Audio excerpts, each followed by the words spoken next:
Selamat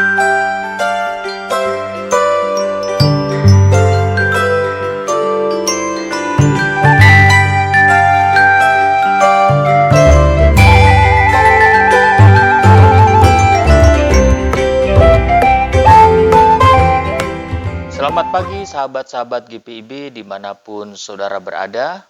Jumpa lagi dengan Morning Call bersama dengan saya Pendeta Adrian Skudubun. Sebelum kita baca firman Tuhan terlebih dahulu, mari kita berdoa. Allah Bapa yang Maha Kuasa, kami mengucap syukur padamu karena pagi hari ini kami boleh diberi kesempatan untuk kembali akan membaca dan merenungkan firman-Mu.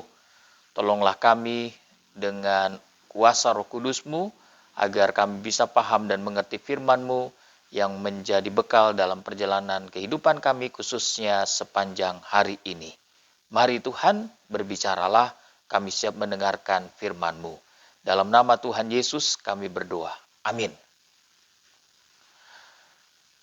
Sahabat-sahabat GPIB dimanapun saudara berada, firman Tuhan yang menjadi perenungan kita pada pagi hari ini terambil dari Amsal pasal 29. Amsal pasal 29 ayat 27. Saya akan bacakan bagi Bapak Ibu Saudara semua. Demikian bunyi firman Tuhan. Orang bodoh menjijikkan bagi orang benar, orang yang jujur jalannya menjijikkan bagi orang fasik. Demikianlah pembacaan firman Tuhan. Sahabat-sahabat GPIB dimanapun saudara berada, ada seorang anak kecil marah kepada cermin di rumahnya. Setiap kali ia berdiri di depan cermin itu, ia melihat wajahnya penuh dengan coretan arang. Ia mengira cermin itu yang membuat wajahnya tampak kotor. Maka ia mengambil kain lalu ia menggosok cermin itu berkali-kali. Tetapi setelah cermin itu dibersihkan, wajahnya tetap saja kotor.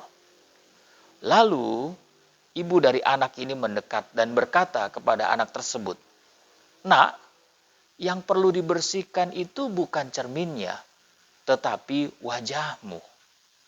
Sahabat-sahabat GPIB, kadang manusia seperti anak kecil ini.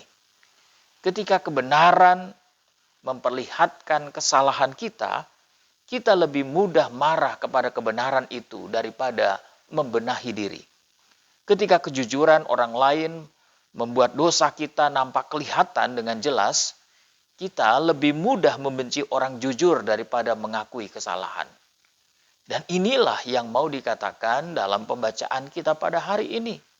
Pembacaan kita tadi hari ini, kita tadi sudah baca mengatakan orang bodoh menjijikkan bagi orang benar. Dan orang yang jujur jalannya menjijikkan bagi orang fasik. Artinya sahabat-sahabat GPIB, ayat ini ingin menunjukkan adanya pertentangan antara dua jalan hidup manusia. Yaitu jalan hidup orang benar dan jalan hidup orang fasik. Jalan hidup orang benar, dia akan merasa muak atau jijik kepada kebodohan yang menolak hikmat dari Tuhan.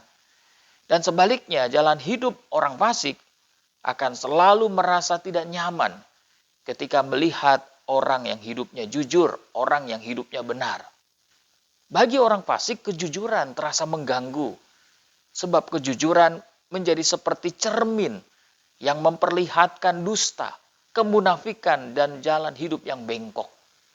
Tapi Bapak Ibu Saudara, yang saya mau tekankan juga di sini bahwa bicara tentang orang bodoh yang dimaksud di sini bukan bicara dalam pengertian orang yang kurang pintar.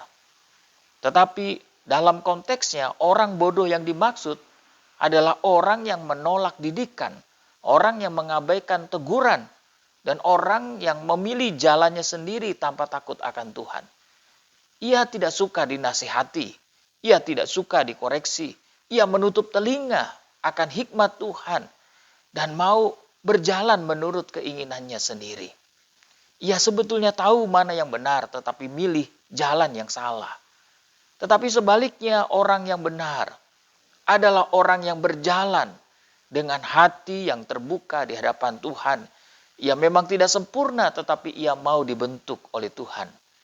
Ia tidak selalu benar dalam segala hal, tetapi ia mau kembali untuk selalu ditegur agar dia mengalami pembangunan, mengalami perubahan ke arah yang lebih baik. Dan orang seperti inilah yang dikatakan orang yang mau hidup lurus di hadapan Allah dan sesama. Dan pagi hari ini, sahabat-sahabat GPIB, kita mau diajak untuk memeriksa jalan hidup kita.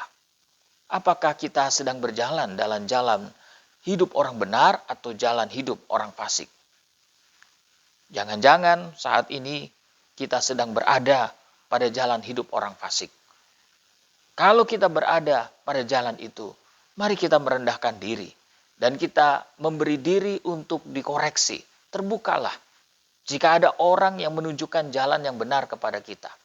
Karena bisa jadi mereka yang diutus Tuhan untuk memperbaiki hidup kita agar kita bisa lebih baik di hari mendatang. Tetapi sebaliknya, jika jalan hidup kita sudah benar, maka tetaplah teguh memegang pilihan jalan hidup yang demikian. Walaupun mungkin ada yang jijik, ada yang terganggu dengan pilihan jalan hidup kita itu. Tapi tetaplah kita setia. Karena jalan seperti itulah yang telah diteladani oleh Tuhan Yesus. Tuhan Yesus memilih untuk menjadi orang benar, orang yang jujur. Walaupun ia tidak disukai, walaupun dia ditolak oleh orang banyak. Tetapi dia tetap berpegang teguh pada pilihan itu. Sebab ia tahu bahwa pilihan itulah pilihan yang benar di hadapan Tuhan. Dia bukan pada pilihan yang salah. Karena hati manusia yang seringkali lebih mencintai gelap daripada terang, sehingga menolak Yesus. Jadi sahabat-sahabat GPIB, hidup benar, hidup jujur, di dunia ini memang tidak selalu mudah. Mungkin kita bisa disalahpahami, salah pahami, bisa aja dianggap kaku, tetapi adalah lebih baik berjalan bersama dengan Tuhan pada jalan yang lurus, daripada diterima oleh manusia, tetapi dengan hati yang bengkok. Sebab untuk apa kita diterima oleh manusia, tetapi di hadapan Allah kita tidak berkenan. Jadi tetaplah pilih untuk jalan hidup yang benar. Jalan hidup yang jujur. Sebab itulah yang disukai Allah dalam kehidupan kita. Jadi selamat menjalani kehidupan sepanjang hari ini dengan tetap memilih untuk menjadi orang benar dan orang yang jujur. Demikianlah firman Tuhan. Sahabat-sahabat GPIB, mari kita berdoa. Ya Allah Bapa yang Maha Kuasa, kami mengucap syukur buat kebenaran firman-Mu yang telah kami baca dan renungkan pagi hari ini. Biarlah sepanjang hari ini kami terus berjalan dalam kebenaran dan kejujuran. Jauhkan kami dari hati yang menolak hikmat-Mu, tetapi juga kuatkanlah kami untuk tetap berjalan pada jalan benar dan jalan yang jujur. Walau terasa berat, saat kejujuran membuat kami tidak disukai, saat kami tergoda untuk berkompromi, biarlah Engkau saja yang terus menerangi kami, agar kami terus memilih jalan hidup orang benar. Kami menyerahkan perjalanan hidup kami masing-masing sepanjang hari ini dalam pimpinan-Mu. Biarlah Engkau tetap tinggal beserta dengan kami. Inilah doa kami. Terpujilah Engkau Tuhan Yesus, Juru Selamat kami. Amin. Demikianlah morning call kita pada pagi hari ini. Biarlah kebenaran firman Tuhan ini boleh menjadi berkat bagi kita semua. Terpujilah Tuhan Yesus.